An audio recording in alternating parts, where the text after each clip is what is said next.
We'll begin with a few questions from within the room. Nolan? Hey, Scott. Congrats on another great event. Let's talk about the main event first. Mousasi defeating welterweight champion Lima for the middleweight belt. What did you think of his performance and Lima's performance as well? I mean, I think you saw a real tactical fight. And there are some bombs being thrown out there. I mean, let's face it. You saw Gegard leaving here. He's in a lot of pain. He took a lot of shots. And Lima took a lot of shots. And I think it was a tactical fight. At times, they really engaged and threw some bombs, especially when Gegard took him down in the first round, started throwing those elbows. I know he was trying to cut him and you know, hurt him on the ground. But, you know, Lima was able to weather the storm. But Gegard did tell me one thing. He said, when I started elbowing him and I knew that I couldn't hurt him because I knew it was going to be a long night. What did you think of Douglas at 185? I know, but coming into the fight, you said that you thought that the size would be a little different than the Rory McDonald fight against Mousasi. What did you think when you saw him in there tonight? You know what? I'll tell you. I actually thought he handled the weight well. And Gegard versus Rory was a much different fight, as you know. I mean, he just destroyed Rory. Gegard versus Lima was a tactical war. Lima was looking for that big counter punch. In my opinion, that's how he kind of had the fight going, with that, trying to get that left hook in there. And you know, it was just Gegard's night. But I'm sure both of them are not going to be in good spirits tonight and dealing with a lot of pain.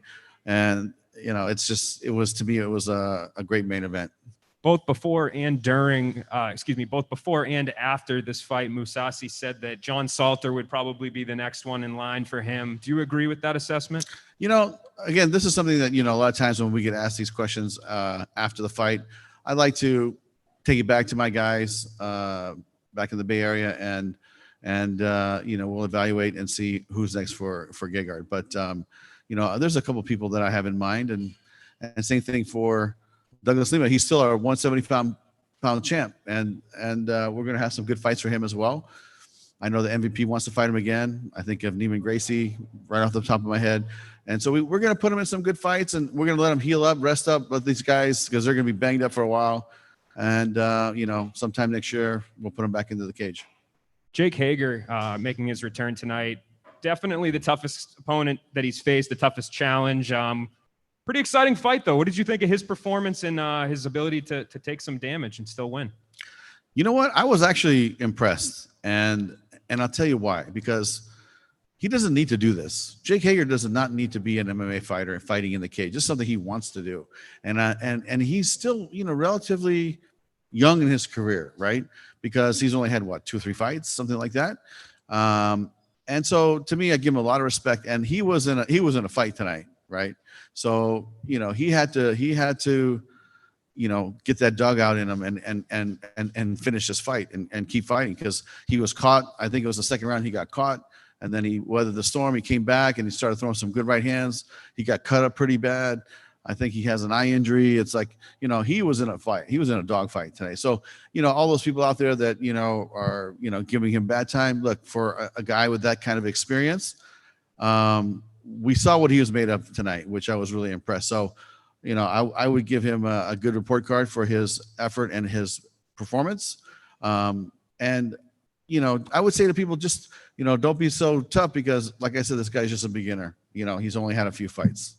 And I think this card, for the first time since you guys have been back, you guys had a couple of cancellations. Mm-hmm. Later on, it came out that they were positive COVID tests. So can you shed any light on that? Is there anything you guys think you need to do differently going forward, or is it just something that's going to happen these days? Well, you know what?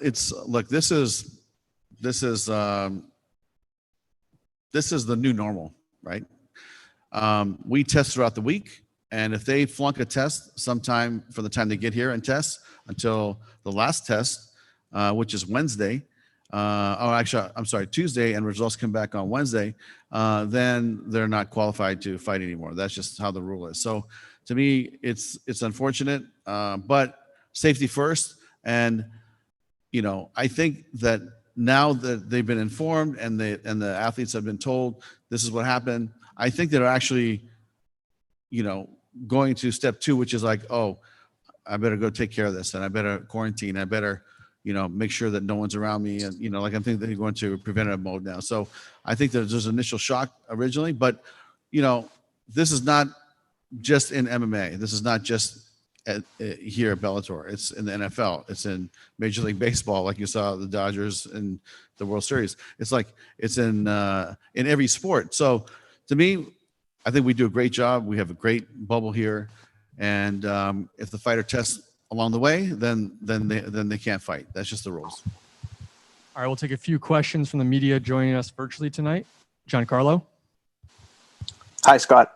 Henry Corrales, after his win tonight, he was talking about Juan Archuleta and wanting to move down and challenge him for the title. Is that a fight that you're interested in entertaining? Wow, that's the first I've heard that he wanted to go down to 35. But if he really wants to do it, we should have a conversation. That's a tough kid right there. He was under fire, and he was very calm and very composed. It's probably the best I've seen Henry look since the time that we've signed him. So, at 35, we got Juan, we have Patrick Mix, we have some new athletes, Magomedov. We got, Horiguchi that probably will come and fight for us at some point. I mean, we got a great 135-pound weight class. And if Henry wants to go down there, I think it would just be another addition just to strengthen up that division. So he'll be welcome to come down there and fight at 35 if he wishes. Santiago. Hi, Scott. Greetings from Amsterdam, and congratulations on a beautiful night of fights again.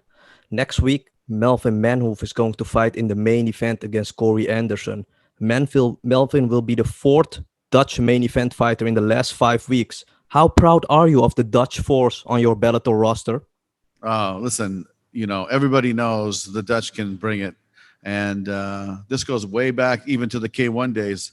It was the Dutch that was winning everything. Ernesto Hoos was winning 3-4 times. Peter Arts winning all the time. I mean, Sammy Schultz, Remy Bonjeski, I'm talking about kickboxing, of course, but there's such a great tradition of martial arts combat in the Netherlands. And, I just think the fighters are going to keep coming and keep getting better and better. And, very proud to have them on our cards. Donna. Hi, Scott. I wanted to ask you about, you've had some fighters this week. We spoke to Jake Hager at the media day. Obviously, he didn't come back today because he went to the hospital. But at the media day, he was open, talking about his support of the president. We had another fighter come in today and wear his Trump hat.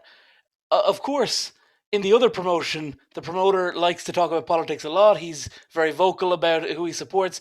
You try to kind of stay apolitical a lot of the time. It's, of course, a big week in American politics. What's your stance on your fighters coming out and making these big political statements using your platform? I think that, listen, we let the fighters have their own sponsors. We let the fighters express themselves as long as it's, within guidelines of something that is, done properly, let's say, and not cross the line a little bit. This is a very touchy subject because of the politics and where this country is at right now. But really, I feel like if they have the desire to have that be on their shorts or be on their banner, I mean, that's really up to them. Jay. Thanks very much. Scott, congrats on the event tonight. Gegard said after the fight he doesn't necessarily care about having 2 titles, but if the opportunity was given to him, he'd take it. I guess that kind of leaves it up to the promotion. Is that something you'd be interested in seeing him doing? Absolutely. I mean, when we signed Gegard, he had a desire to fight at 205 as well. So, we're going to explore that. We have some great fights for him at 205. I still think we have the best 205 pound weight class fighters in the world. We have I think 6, 7, 8 deep, including Corey Anderson, who's going to fight Melvin next week on Thursday. So to me, it's something that I think that he should do, and he should go try it out and check it out. But it's really going to be up to him and see how he feels. But Gegard fighting at 205, I see him fighting Ryan Bader. I see him fighting maybe Corey Anderson, or I see him. I mean, there's a lot of guys, even fighting Nemkov at some point. If he wants to go for the belt, we can have that conversation. But we just haven't had it yet. He's been focusing on this fight, and now that it's over, I'm going to let him rest up, and then we'll have some conversations. Darren. Thanks so much for having me, and congratulations on another great event, Scott.